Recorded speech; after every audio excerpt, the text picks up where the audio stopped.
மான்கள் பேசும்போது மொழியேதம்மா பிறர் காதில் கேட்பதற்கும் வழியேதம்மா ஒரு ஜோடி சேர்ந்து செல்லும் பயணங்களில்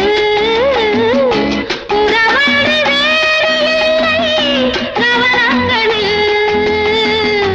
இளமாமையில்